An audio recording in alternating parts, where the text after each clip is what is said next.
Today's episode of The Anthony Anderson Show is brought to you by Meze Grill, that's M-E-Z-E grill.com, and CarpeVM.com, that's C-A-R-P-E-V-M.com.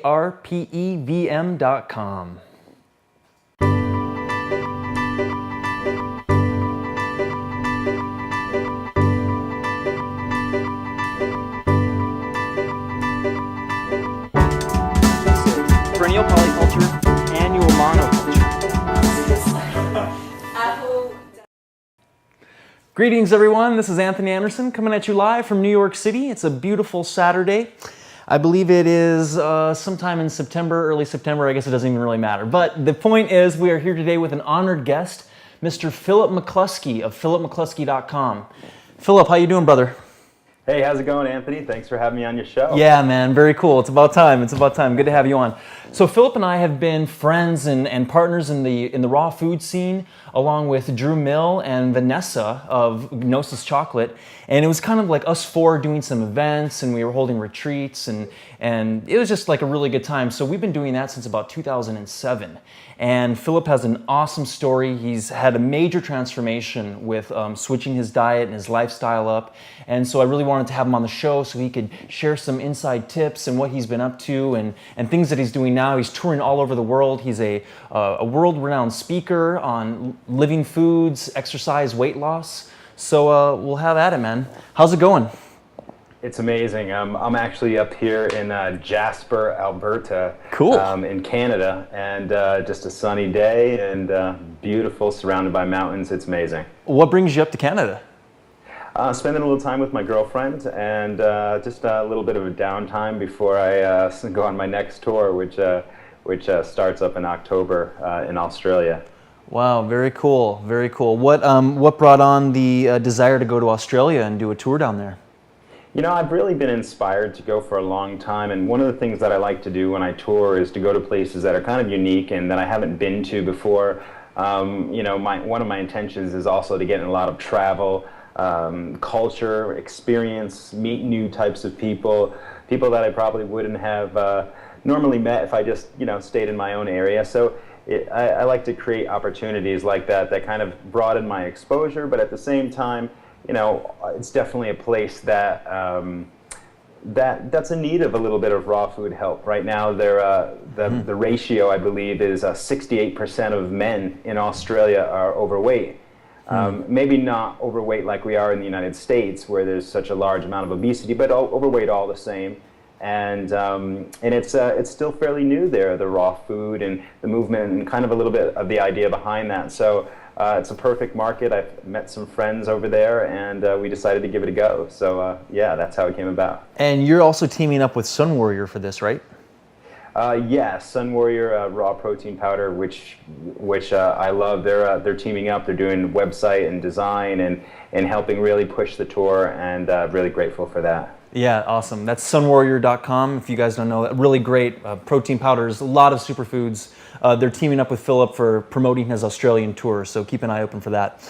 So backing up a little bit, how did all of this come about? I mean, now you're traveling the world, speaking about your experiences, inspiring tens of thousands, if not more people. How did you get to this point?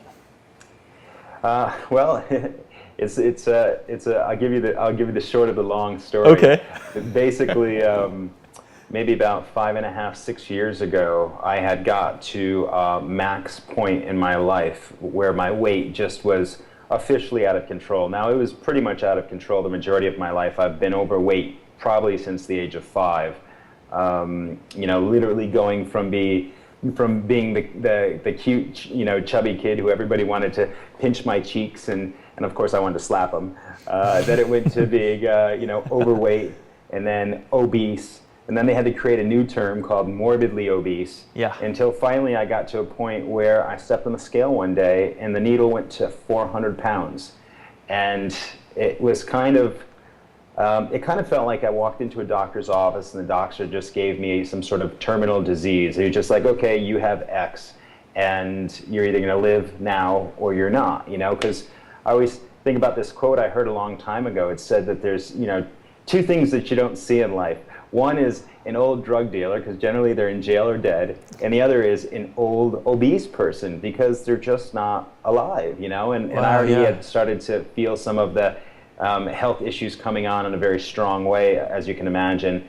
And so it got to the point where I just really knew that it was now or never. I either was going to be saying yes to life and embracing it, or I was going to continue to just rot away, so to speak, until I passed away.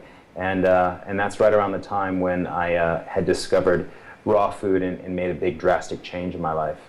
What were some, I remember you saying that you've tried a lot of different methods before raw food. What were some things that you had been delving into?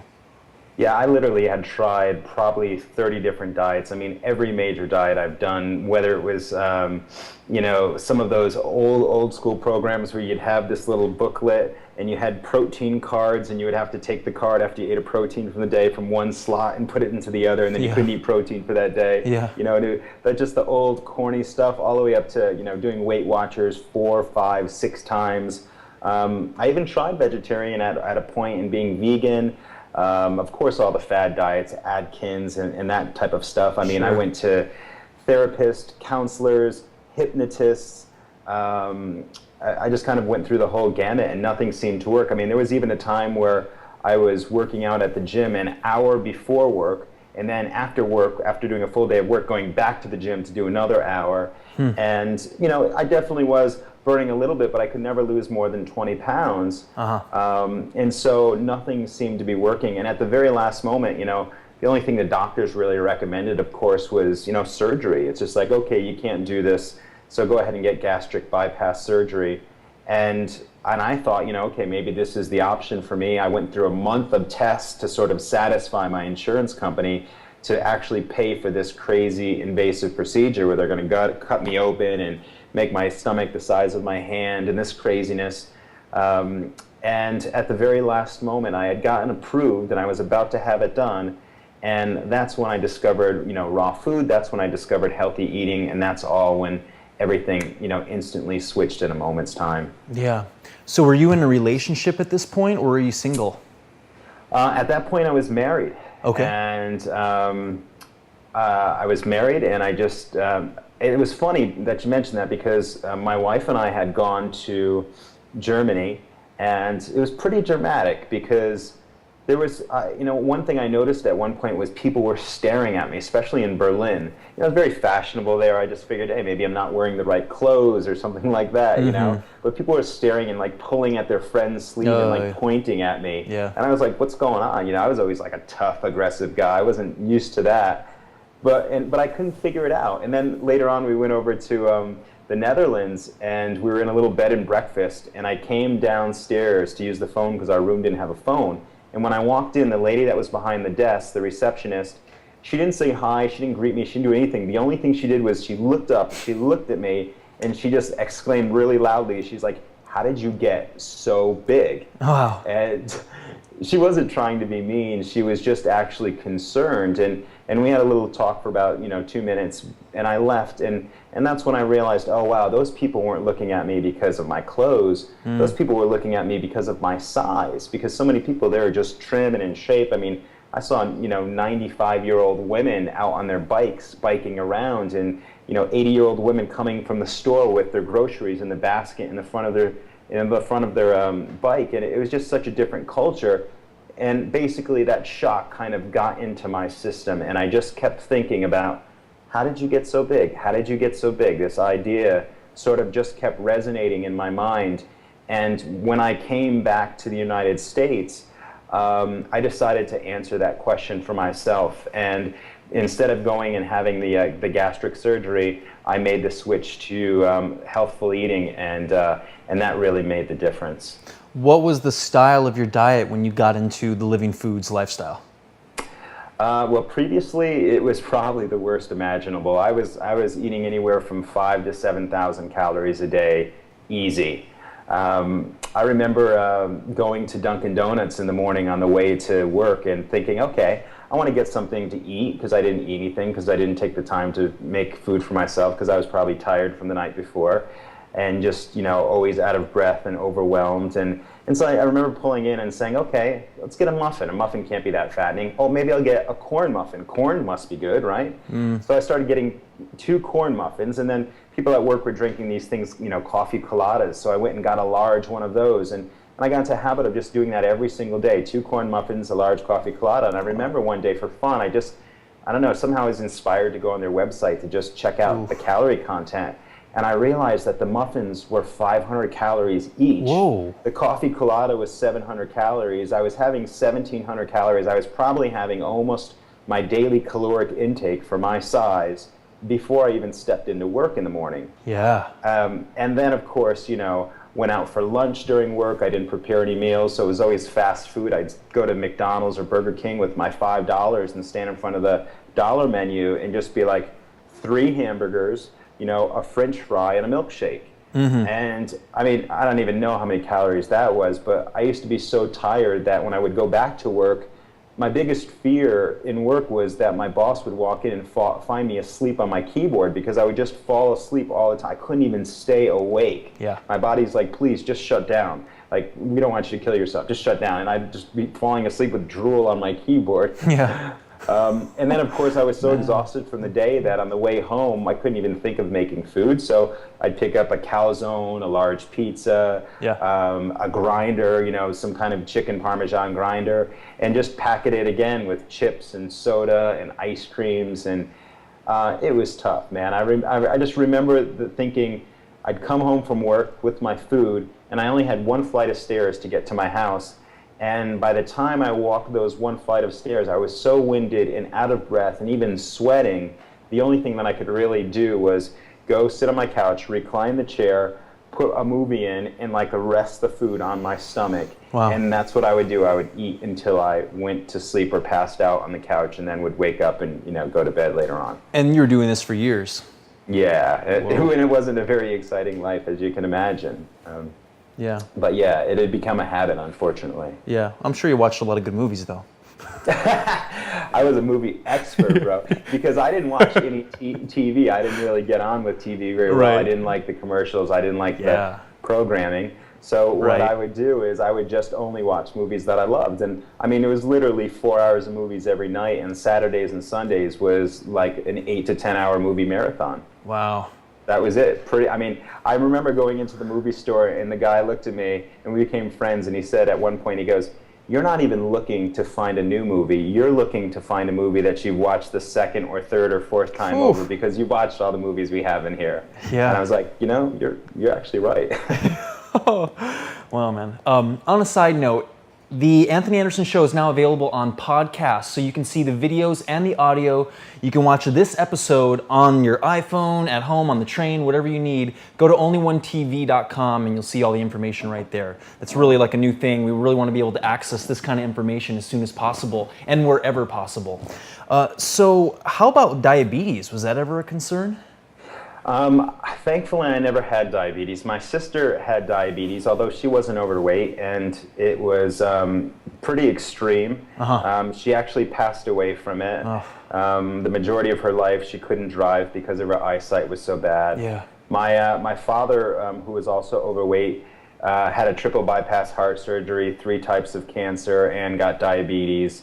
But I guess I nipped it right in the bud. I mean, I was probably borderline. I was dealing with other things, like I couldn't breathe and terrible acid reflux. I mean, painful acid reflux. And even acid reflux that was so terrible, it would come up in the middle of the night, go back down the wrong tube, and it would block my breathing. And I would wake up recognizing that I might have not even been breathing for the last 15 seconds, and I'd have no air in my lungs, and I would just freak out and start running around my room like a chicken with his head cut off, just trying to get a breath. Wow. And then eventually something would clear up, and I would be like, and it was just like, oh my God, like I'm gonna live type of thing. That happened to me about 5 times, and that was probably some of the scariest moments of my life. And that's kind of also some of the reasons why I just recognized, man, I gotta make a change, because it's like now or never. I mean, never went outside. Going outside meant sweating profusely, and that wasn't very appealing to me, which would turn into like rashes in my arms, my legs, and stuff like that. So there was a lot of other things. Didn't really move into diabetes probably I don't know if I was so heavy on sugars in general, but just lots of masses of meat and garbage and stuff, which I know has sugar in it as well. But Yeah, a lot of breads. diabetes never was the issue, thankfully. So was your wife at the time, was she kind of enabling you about this, or was she trying to push you towards a more positive lifestyle? I think, if I'm going to be really honest, I definitely am somebody, I'm the type of person that, when I get in my zone, there's not too much that can push me off, Yeah. Spouse or otherwise. Yeah. So it's not that she was like saying, here, let's eat fat food all the time. She would love to see me exercise and stuff like that and eat some healthful foods, but I just wasn't in the position to do it and just was so utterly unhappy with life that, it was just kind of like, I accept you where you are, and if this is your choice, then so be it. Yeah. But later on, when I switched to raw, there was definitely much more support there. So when you made the switch, what was the initial diet like? Yeah, so basically, I came back from Germany, and I had been reading about water fasting for a while, and in there was a term raw food, and so I said, okay, that sounds interesting. I Googled it, found out about it, and it was the first thing that really resonated with me. It just made sense. It was natural. It's a man's first diet. Before we discovered fire, we ate our foods, raw. And so I always thought, well, that's an interesting concept. And so I went out and literally went to Amazon.com, ordered like 20 books, devoured them. I mean, I didn't really eat them, but I read them all. And I was just so amazed by it at that time. I mean, I was sold times 100. Yeah. I switched to 100% raw vegan overnight, didn't look back, sticked on that for over 5 years, and just maintaining that distinctive. And basically what it was is, I had noticed that when I had switched to raw and started reading the books, there were so many different philosophies and ideas. Some people would say you need to be a fruitarian. Some people would say, oh, you need to mono meal. Some people say natural hygiene, or you need 50% of your diet to be in superfoods, or you need to juice, or you need to do smoothies. And it was just so much information and kind of a little bit of conflict as well. Oh, yeah. That I just decided, listen, I have to do this my way. I've done this everyone else's way. I've heard about every single diet. I've tried. I've been told what to do. Felt totally disempowered my whole life. If I'm going to do this, I have to do this my way. It's the only way it's going to work. And so I created a rule for myself. And the rule was, you can eat whatever you want as long as you stay 100% raw. So in the beginning, I mean, I was making the most ridiculous sized salads ever. The only way I can think about it is when you go to an Italian restaurant, it's kind of like family style, and there's like 6 of you, and they put the salad bowl, and it's for the whole table. Like, that was my salad for lunch, and that was my salad for dinner, like that size salad. I mean, I had anywhere of upwards of 10 handfuls of nuts in one bowl of salad. I mean, I'd have 2 to 3 avocados per salad. Yeah. And at the time, people were like, oh, no, you can only have 3 avocados a week. Well, I was having 3 in a salad, and the weight was just flying off me faster than I could ever have imagined. I mean, I remember after the first 3 months, I was standing on the scale with my wife in the hospital, and I couldn't use my scale at home. It didn't go high enough. I couldn't use the scale at my doctor's office because it didn't go high enough. I had to go to a special unit in the hospital that had these big electric scales, and I remember just standing on it, and of course, I started at 400 pounds, and I stood on it, and we looked at it, and I was just like, oh, it obviously hasn't reset from the previous person. So I got back off. We pressed the reset button. I get back on, and this number appears again. And I was just like, wait a minute, unplug it. There's something wrong, because it was digital. So she unplugs it, plugs it back in, it resets, and I step on it again, and both of our jaws just dropped because we realized the reality. I mean, I had tried so hard before and couldn't lose more than 20 pounds, and here, I mean, I literally did 0 exercise for the first year I switched to raw because I was just so big. But with the diet change alone, I had lost like 55 pounds in 3 months. My clothes were falling off me. I was just in shock and awe. But at the same time, it was kind of like the snowball rolling downhill, building up momentum. And it just got me more excited to go for it in an even stronger way. And that's kind of what really kept me going. Wow, that's awesome. I mean, especially without, I mean, it's almost like magic, you know, the way you describe it. So you went from those kind of like the big salads, and then you're really well known for the juice feasting. So how long did that come about? Like, what was the process? Sure. Well, the salads, I just knew that intuitively everything would change. And so after a while, having 10 handsfuls of cashews just didn't feel so good anymore. And so my body naturally just adjusted, and I was just like, okay, this doesn't feel good. And before, when I would have to have, 2 avocados minimum per salad, I mean, I would notice that sometimes a week would go by and I hadn't even bought any avocados. Things had changed. My portions got dramatically smaller because I was starting to assimilate the food and getting more into me for the first time in my life. I mean, back in the day, I could eat a Whopper and be hungry 15 minutes later because my body's like, thanks, I don't know what you gave us, but you didn't give us anything that we actually wanted. Yeah. So we're just going to pass that through you, and we're still, hungry for these vitamins, these minerals, and blah, blah, blah. And now here I am blasting my body with spinach and kale and just goodness every day and smoothies. That I think that's how I really transitioned back to the smaller meals. And then I said, okay, what's next? What do we do after this? Like, I feel like I've gotten this under my belt and it feels really good. The first year went by, I had lost 100 pounds in the first year with just the diet change alone. And then I said, okay, round 2, here we are in the second year. How can I up this? How can I really, face fears and see what kind of challenges there are? And so I heard about this idea of this 92-day juice fast. Right. And it just seemed crazy. I mean, like, who does juice for 3 months? Well, I'm a Scorpio, I'm an extremist, so I'm like, okay, yeah, I'll do it. I literally made the decision overnight and switched and it ended up being 100 days that I did it for, and I literally just had juice for 100 days. And during that time, I mean, I lost 55 more pounds. I finished at the end of the second year. The second year, I lost another 100 pounds, literally cutting my weight in half in 2 years. Jeez. From 400 to 200 pounds. But the juicing just blew my mind because, I mean, I was literally having things happen to me physically that I didn't even know were possible. I mean, the only way I can describe it is, without sounding, overly esoteric, is it almost felt like I was having a born-again experience because the sky seemed bluer and the trees were greener. I mean, I remember driving down the street and actually having to pay attention to the road because everything felt so magnificent, and my vision was just so clear. I mean, I was seeing out of the left and the right peripheral, and then this middle space here, and then way back, I was seeing that all at once, all in detail. Yeah. And I know a lot of times in the raw food world, people say like superhuman and all this stuff and joke around, but I really started to feel like that, and I had such clarity in my mind, and was just getting new information kind of downloaded into myself that I knew that I didn't even have previous knowledge of, and it was really quite an amazing experience. Wow. Let's take a quick break for our sponsors. Mezzigrill.com, where authentic Mediterranean food meets modern flavor. They're now serving breakfast as well. They're on 8th Avenue at 55th Street in New York City, and there's worldwide franchising opportunities available, and they also just recently made the NYC Clean Plates edition. So it's really clean food. Check it out for sure. And Carpe VM. Seize your market, say it with video. Carpe VM is owned by Charlie, and he works closely with you from beginning to end to ensure that your video makes an impact.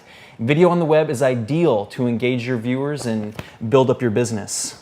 All right, very cool. So back to that. I'm glad you really covered the emotional awakening, because that was something that I really felt too. Like, at first it was for physical, but then it's like you're blasted past all this stuff, and the juicing really brought that on more so. Yeah, the juicing was amazing. So many people that start raw or start juicing, one of the things they always get into talking about is, oh, how was the detox? And how do you go from eating 5,000 to 7,000 calories? And you must have had the most incredible detox. And, sure, there was a little bit of physical detox, probably less on my side because I was just eating so many fats in the beginning. But what I did notice is I had the most incredible emotional detox ever. And what I mean is, let's put it this way. When you're eating heavy foods, right, which I was a pro at eating all these heavy, bulky, fatty foods, when you have emotions that come up in your life and they rise up, well, I would notice that I would go and eat heavy foods and weigh them back down again. And then I'd play this game of, a little while later, I might be getting stressed out from work, I might be depressed about something, the emotions kind of flare up again, I eat these heavy foods and it weighs it back down again. And so that was a normal process. But now you switch that to a raw food lifestyle and the emotions flare up, and eating a salad just doesn't do that great of a job of weighing down those emotions. So all of a sudden stuff comes up, and you realize that you have one or two options. The first option, which a lot of people tend to do, is they go from raw to eating cooked and having something heavy that weighs that down. Then they go back to eating raw, and then eating cooked again because they can't deal with the emotion, weighing it back down. And generally every time they play that transition, there's a little bit of extra guilt that gets added on that says, I couldn't do it, or I'm a failure. And usually that's not the best option.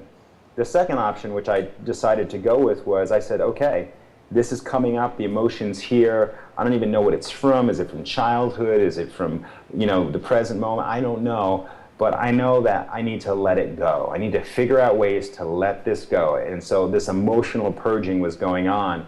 And, I started getting into just, reading some spiritual books and Eckhart Tolle and being in the present moment and not being afraid to cry and letting the emotion out and just being really real with myself. And in the beginning, it was a process. Like I would try to have to figure out where everything was coming from. Like, why am I upset? Is this from my parents getting separated? Is this from this and that? And after a while, I realized that I was putting too much attention on it. So I started this simple practice of acknowledgement and release. So when I felt the emotion come up, I would just acknowledge it. Like, I acknowledge the fact that I feel sad today, and I let it go. And I just would continue that process of acknowledging and letting go as a lot of that emotion, childhood pain, trauma, I've teased my entire life. I've only been able to shop at one store for like the second half of my life because no place had clothes that fit me. I used to be a 5 extra large shirt and a size 58 jeans. Okay.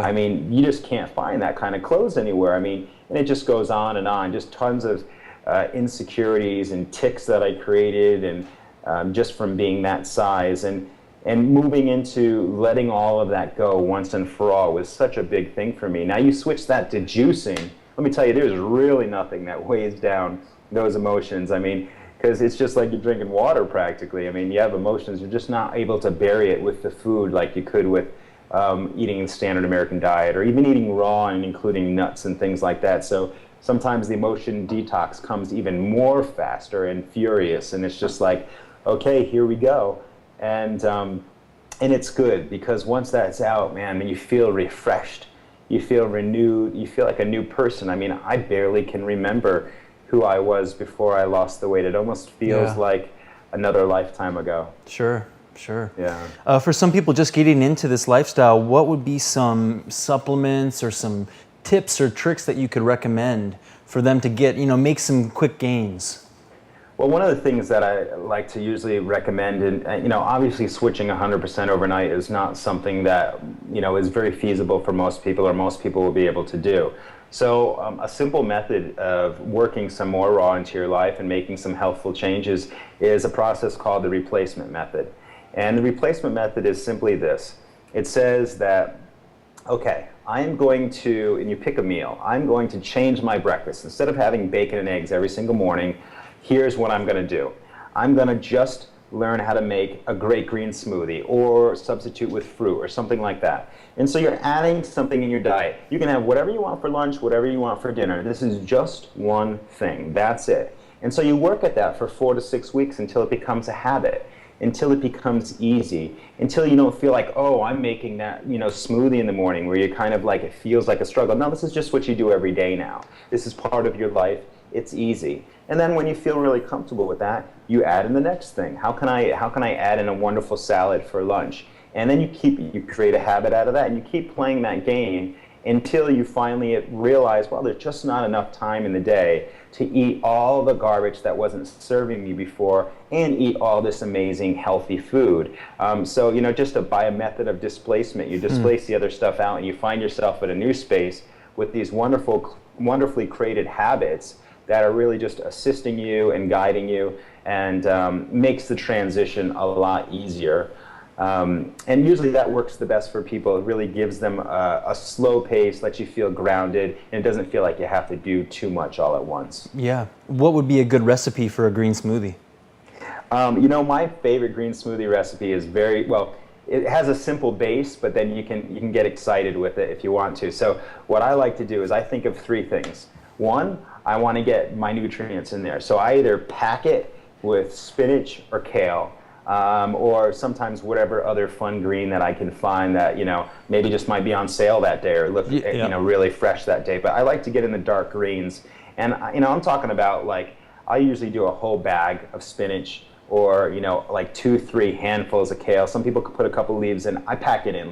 If we're gonna have this and we're gonna get the nutrients out of it, let's really pack it in. So First of all, you got your greens. Second of all, you want to make it creamy. You want to make it yummy. You don't want to just be chomping on lettuce leaves in there. So I usually go with a banana. Okay. And depending on how you are with sugar, you can do 1 to 2 bananas, and that's going to make it creamy. So first we got our greens. Second we got the creaminess, and then third you might want a little bit more of a sweet taste. And I like to put in either mango or blueberries or pineapple.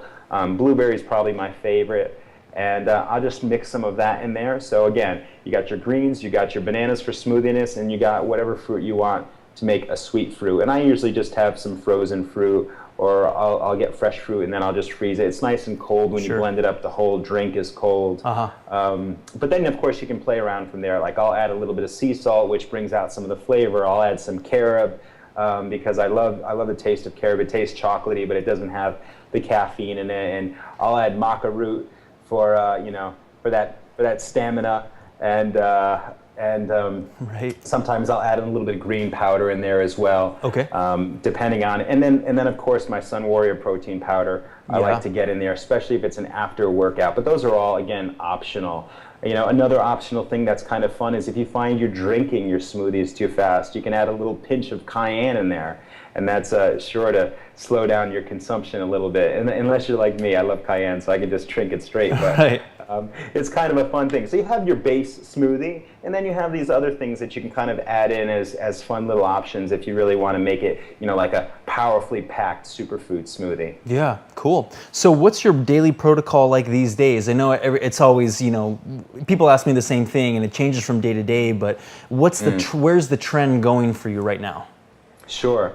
Well, I definitely enjoy keeping it as light as possible. So my main things that I eat are 4 items, and it's going to be juice, smoothies, soups, and salads. Okay. After about 5.5 years, I did start to transition in some cooked foods. So during the winter, I was experimenting with tonic soups, which is something fun, cool. Which some people are now getting into. Basically, if you've heard about making tonic teas or medicinal teas, I know in a previous episode you had Kurt on, and he was talking about his reishi mushrooms or in the chaga and all that stuff, and how great that is. So you can make a tea, and then you drain out the mushrooms and all that, and you have the broth, and then you can put in root vegetables in there. You want to get fun, you can throw in artichoke, you can throw in different things like that. Yeah. And basically you make the soup. And then what we do is we'll take the soup, when that's all done, we'll put it in the blender, and then we'll add greens in it. So we'll add in arugula, something really, just something packed with nutrients, a little bit bitter, maybe a little bit of coconut oil. We'll blend that up. Cool. And in the end you have this warm, tonic, green soup. Medicinal. It's just ridiculous. It goes through your whole body and you feel just amazing. So that's kind of a neat way that I like to sort of get in a little bit of a cooked warm element if that's something that I'm looking for, or if something that your listeners are looking to transition into a little bit. But it's a creative way, because you're not necessarily eating chunks of stuff. It's blended with the greens, and you're getting the same amount of high impact, I believe, especially combining the tonic tea with it, and it's just out of this world. Yeah. Any probiotics or fermented foods? I do Sun Warrior's probiotic Ormus greens, which I like to mix in my soups, which is really fun. But besides that, I gotta say, I love kombucha. I love Rejuvelac. I don't really get into Rejuvelac too much just because I'm not in one place enough to make it. Yeah. But if I can find it in the stores, I'm all about the Rejuvelac. For those of you that haven't tried that, it smells like pickle juice, but it tastes like lemonade. It's kind of interesting. And what's it made from? I think we would do that with wheat berries and water. You know, it's been so long. Yeah, The last time I made it was about 4.5, 5 years ago when I went to a raw food center in Michigan, actually. Oh, Creative yes. Health Institute. And they taught us how to make it there. But mainly kombucha has been my thing as of recent. And of course, like sauerkraut, kimchi. I mean, I'm an addict. When I make my own kraut at home in big pots, and you know, it comes out with like, you know, 1.5 gallons by the time I'm done, and I usually blast through it in a week. I always refer to it as just, you know, you're going on the kraut diet, because I mean, the minute I'm done and my kraut's ready, it's just like my body's craving, and I just want to eat so much of it. And by the end of the week, I'm like, wow, I've actually like lost an additional 5 pounds on top of it, because it just moves through your system, and it's just so fantastic and just clears things out a bit. But so yeah, I really am into that as well. Have you ever gotten into colonics or enemas? Yes, and I believe in them a lot. You know, there's some mixed feelings I think about it, mainly probably because people have had just such a poor idea in life about what it means to feel comfortable to, you know, touch yourself, I guess, in that regard. And you know, nobody wants to have the idea of like some tube in their butt, and that's what happens when you get a colonic or enema. But once you can get over that, you're fine, because I mean, I recently introduced 2 people to an enema in the past month, and just kept encouraging them, and went out and bought them a bag and told them how to do it. And I was like, try it. And when they were done, they were just like literally, it was like life change. It was almost like a light went off. And they were just like, wow, I feel so different. Like, I actually feel happier now, like now that something's out of my body. I mean, literally, people sometimes have stuff stuck in their colon that's been there since childhood, you know, and it's just, I mean, I'm not going to get into it too much, but you know, one of my good friends is a colon hydrotherapist, and she said all politicians should get colonics, you know, as a joke, but it's really serious, because you know, you feel amazing, especially if you haven't had it done before. And when you're going on a juice fast, you know, after a few days, you're not having obviously normal bowel movements, because you're not eating mass amount of food. And colonics are mandatory, because you're detoxing, and you don't want all this toxic stuff to be stuck into your system. You want to be able to flush that out. So enemas at home, definitely. Colonics, you know, when you can afford them, or if you're doing any kind of juice fast or long juice fast, then, you know, as much as you can afford, most likely. Yeah. Do you know of any people that do bentonite clays while doing a juice feast? Is that common at all? Yeah, I think the only person that I know that's done that personally is my buddy Matt Monarch. I think he did a heavy series of that, like a 7-day series where he was pumping that out every day, and doing 2 colonics a day too, which was madness. And he actually said he had almost like a euphoric, blissful experience where he felt like he was just sort of lifting off the ground, so to speak. Yeah. And I mean, there's people that get into that a bit, and I mean, you know, you hear stories about people who are so bloated, and then they have these colonics or do a bentonite clay or whatever that, you know, and they've even talked about rings like literally sliding off people's fingers because they're so bloated. And you know, and it's just an interesting thing, because it's still, I think it's still fairly untapped, because a lot of doctors don't understand, like regular doctors don't understand it, and they don't normally recommend it. And it's kind of surprising, because I've found lots of value from it, especially clearing away a lot of the stuff that's just been there for years. And, you know, some people even have worms and different things that come out, and next thing you know it, their eating pattern's different, because before they could eat and eat and eat and eat and eat, and nothing ever satisfied them, and they might have been skin and bones, but they can still keep eating and eating, and not realizing that there's other things that can be at play there. Yeah, parasites. Okay, so since you lost all the weight, you said that your activity level really bumped up a lot. So what kind of stuff do you do during the day, you know, to keep busy, stay off your feet, on your feet? Sure. I mean, yeah. Sure. Well, the first year I didn't do any exercise when I lost the weight, and then after the first year was over, I said, okay, it's time for me to incorporate something into my life. And Of course, everybody had suggestions, as they normally do. Oh, you need to do, go to the gym, you need to do this many reps and this many weights and, this many sets and all this stuff. And I knew that if I found something that wasn't going to be appealing for me, I wasn't going to do it. It was going to be like anything else. I was going to try it for 3 weeks and I was going to be done with it. So I said, okay, I have to figure out something I like to do that involves movement. I don't care what it is. I don't even care if it's just ping pong. I have to find something. And I decided to go out and do hiking, which was perfect for me. I didn't want to run down the street and, 300 pounds and have everybody looking at me. Hiking, I'm like in the woods, nobody can see me. I'm surrounded by trees, my breathing's better. And so I started with that. And then I did that the whole next year as I lost that second 100 pounds. And then after I had lost that weight, I said, okay, this is pretty fun. Now I'm actually excited to do some weightlifting and excited to do push-ups and things like that. So I've been in an experimentation phase. I've done everything from the P90X workout, which I know you've mentioned before. I did that for a couple months. I mean, literally the best shape I ever was in my life. Yeah. Super trim. Yeah. Just was doing things physically that that I've never been able to do in my life ever. Even when I was younger. So that was amazing. Being on the move and not being able to do that, and getting in a lot of body weight exercises, and so that's what I really enjoy the most right now. I think. Just getting in push-ups. I mean, I kind of play this game, and I've done this with, my buddy Drew, who you mentioned, and other friends too, is we'll just, anytime throughout the day we think about push-ups, we have to just stop and do 20.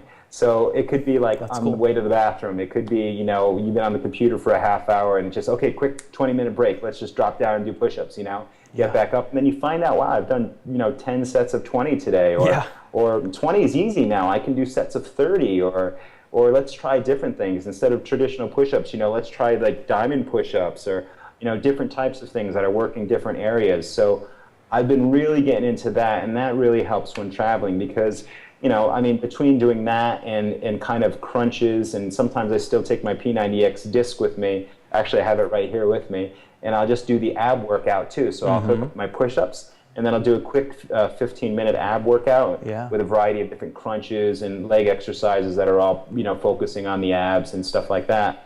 And that tends to be nice. Now, recently I've been up here in Jasper, Alberta, and it's just, it's like God's country up here. It's just so amazing that I've just been putting in walks all the time. 6 miles is easy. I don't even blink because it's great. The person that I'm with doesn't have a car. The town's like a couple miles away.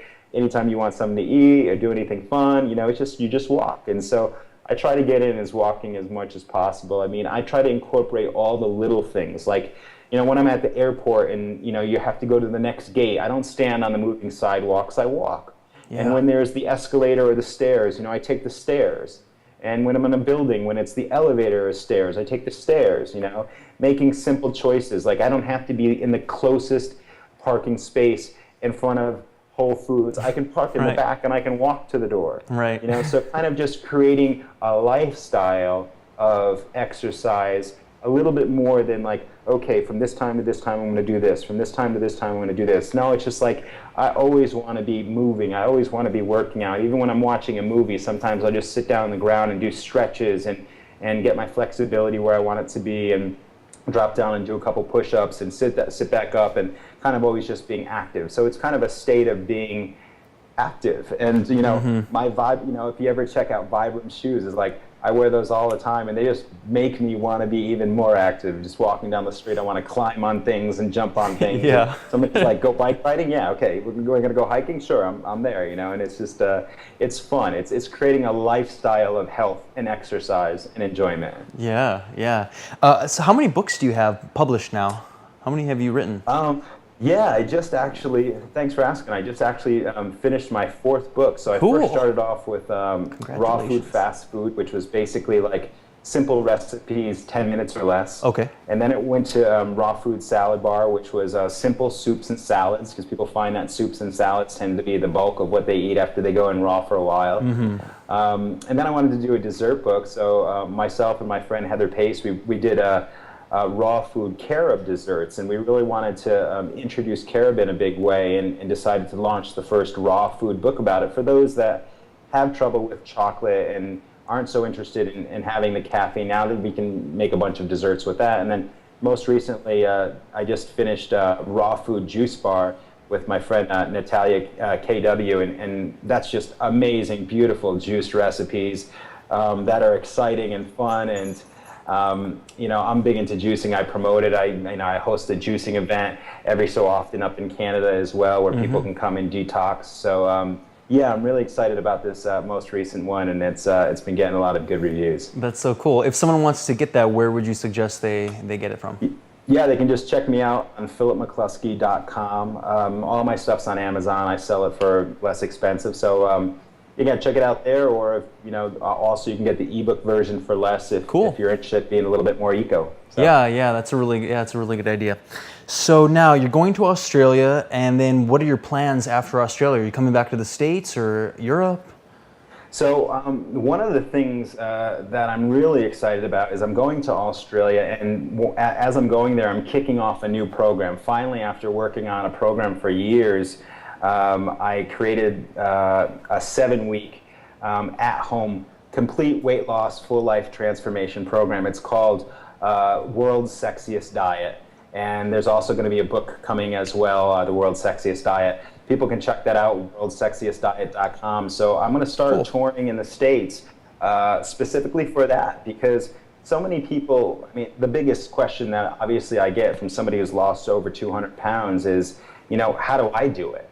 And, a lot of people will bring up things and say, I've tried this and that. And, the funny thing is there's a lot of diets out there that have been created by skinny people who don't understand the plight of really losing weight. Good point. And that's kind of what I get into. I address the emotional issues and give you the keys to transform. And we talk about the 7 secrets to sexy and how to, get your outside and the inside sexy so you can feel that self-love and really transform your life. So I'm going to be on tour for that. So we're doing this Australian tour, and then I'll be just bouncing back and probably moving right out to the West Coast, after February, and continuing on there. How long are you going to stay in Australia? 2 months. Okay. Like you're going to hit the West Coast, East Coast, both of them, and. I think we're going to try to hit Perth. It's a bit of a stretch, man. It's just a big country. A hike, but most likely the East Coast, definitely Sydney and in Brisbane, hopefully Byron Bay and Adelaide and around there. Cool. You should see if you can find some, there's a lot of food forests and permaculture people out there, and I'm sure it would be a good place to host a talk if possible. Maybe talk to your connection out there who's getting everything lined up, and she might know of some good permaculture people, because that's the best place for it. Yeah, and there's some cool, Aboriginal, just wonderful, wonderful people and events and things going on. And I love getting into there. I'm not so much into the whole tourist scene. Like, I like to get into the heart of what's going on. And if I can get up to New Zealand and check out some Maoris on the way back, man, that'll be a wrap for me. I'm looking forward to that. I also plan having a good time there. I booked one of my people that I love to watch, musicians, is Jason Mraz, and I booked tickets at the Sydney Opera House there. Whoa. And we're gonna go skydiving. So this is all about kind of like merging business into pleasure, and so it's not business anymore or not pleasure. It's just life, and it's just kind of what we do and what we enjoy. Well put. And it's a bit of a mix of everything, which makes it quite wonderful. Yeah, you're going to be pretty close to Bali as well, so if possible, yes. I would highly recommend Bali. I've had my friend Suki's over there. Yeah, right. She's always just like, "Are you gonna come to Bali? Are you gonna come to Bali?" So you probably should. I'm not sure yet. It's really probably, I don't know, a 3-hour flight from Australia. Once you're that far over, you might as well do what you can. But all right, very cool, very cool. So before we break, if you could give the guests, or not that you're the guest, but if you could give the viewers maybe like 3 books that you would recommend, just like 3 books that you've read in your life that really made a big difference, even 2 books, just something that they could go on. I would probably say, if I was going to pick 2 books right now, I'll even give you 3 books. First one would be definitely The Power of Now by Eckhart Tolle.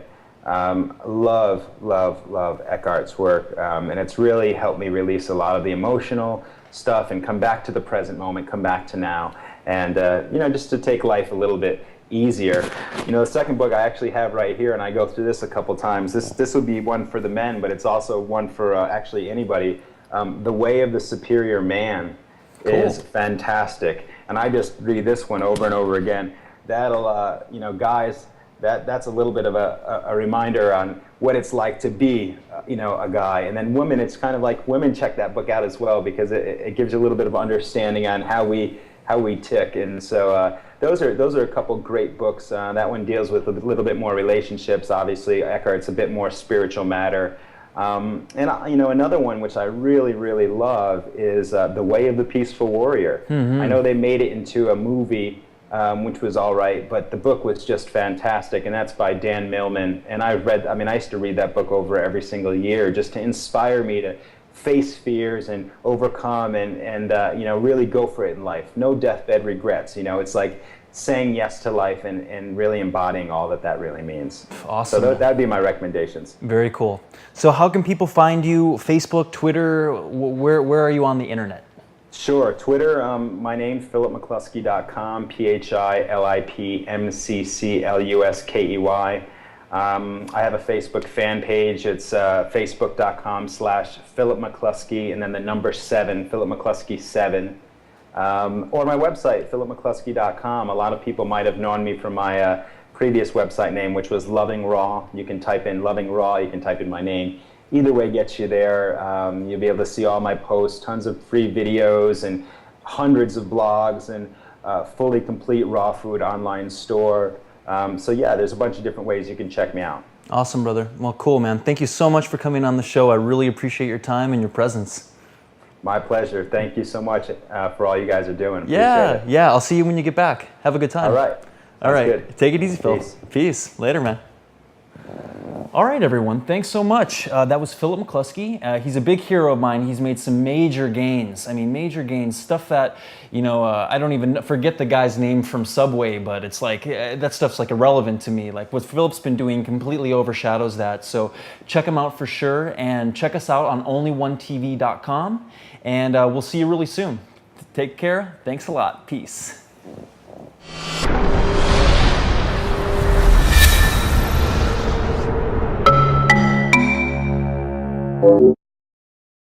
I've been inspired to go for a long time, and one of the things that I like to do when I tour is to go to places that are kind of unique and that I haven't been to before.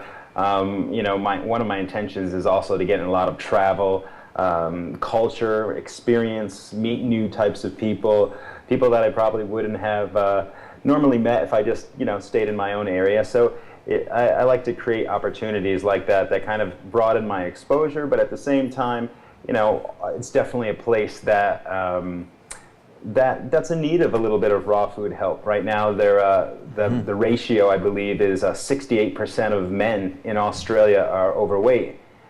Maybe not overweight like we are in the United States, where there's such a large amount of obesity, but overweight all the same.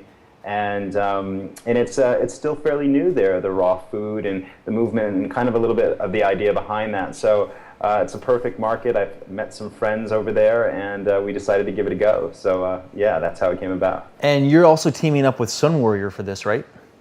Yeah, Sun Warrior raw protein powder, which I love. They're teaming up. They're doing website and design and helping really push the tour, and really grateful for that. Yeah, awesome. That's sunwarrior.com. If you guys don't know, really great protein powders, a lot of superfoods. They're teaming up with Philip for promoting his Australian tour, so keep an eye open for that. So backing up a little bit, how did all of this come about? Now you're traveling the world, speaking about your experiences, inspiring tens of thousands, if not more people. How did you get to this point? Well, I'll give you the short of the long story. Okay. Basically, maybe about 5.5, 6 years ago, I had got to a max point in my life where my weight just was officially out of control. Now, it was pretty much out of control the majority of my life. I've been overweight probably since the age of 5. Literally going from being the cute, chubby kid who everybody wanted to pinch my cheeks, and of course I wanted to slap them. Then it went to being, overweight, and then obese, and then they had to create a new term.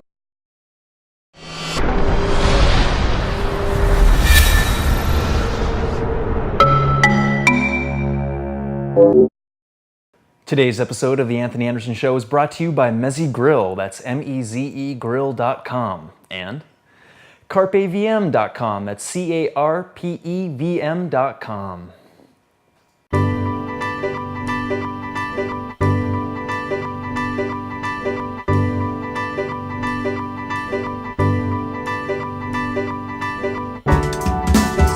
Perennial polyculture, annual monoculture. Greetings everyone, this is Anthony Anderson coming at you live from New York City. It's a beautiful Saturday. I believe it is sometime in September, early September, I guess it doesn't even really matter. But the point is we are here today with an honored guest, Mr. Philip McCluskey of philipmccluskey.com. Philip, how you doing, brother? Hey, how's it going, Anthony? Thanks for having me on your show. Yeah, man, very cool. It's about time. It's about time. Good to have you on. So Philip and I have been friends and partners in the raw food scene, along with Drew Mill and Vanessa of Gnosis Chocolate. And it was kind of like us four doing some events, and we were holding retreats, and it was just like a really good time. So we've been doing that since about 2007. And Philip has an awesome story. He's had a major transformation with switching his diet and his lifestyle up. And so I really wanted to have him on the show so he could share some inside tips and what he's been up to and things that he's doing now. He's touring all over the world. He's a world-renowned speaker on living foods, exercise, weight loss. So we'll have at it, man. How's it going? It's amazing. I'm actually up here in Jasper, Alberta, cool. In Canada, and just a sunny day and beautiful, surrounded by mountains. It's amazing. What brings you up to Canada? Spending a little time with my girlfriend and just a little bit of a downtime before I go on my next tour, which starts up in October in Australia. Wow, very cool, very cool. What brought on the desire to go to Australia and do a tour down there? You know, I've really called morbidly obese. Yeah. Until finally I got to a point where I stepped on the scale one day and the needle went to 400 pounds. And it was kind of felt like I walked into a doctor's office and the doctor just gave me some sort of terminal disease. He was just like, okay, you have X and you're either going to live now or you're not, you know, because I always think about this quote I heard a long time ago. It said that there's, you know, two things that you don't see in life. One is an old drug dealer, because generally they're in jail or dead, and the other is an old obese person because they're just not alive, you know, and I already had started to feel some of the health issues coming on in a very strong way, as you can imagine. And so it got to the point where I just really knew that it was now or never. I either was going to be saying yes to life and embracing it, or I was going to continue to just rot away, so to speak, until I passed away. And that's right around the time when I had discovered raw food and made a big drastic change in my life. What were some, I remember you saying that you've tried a lot of different methods before raw food. What were some things that you had been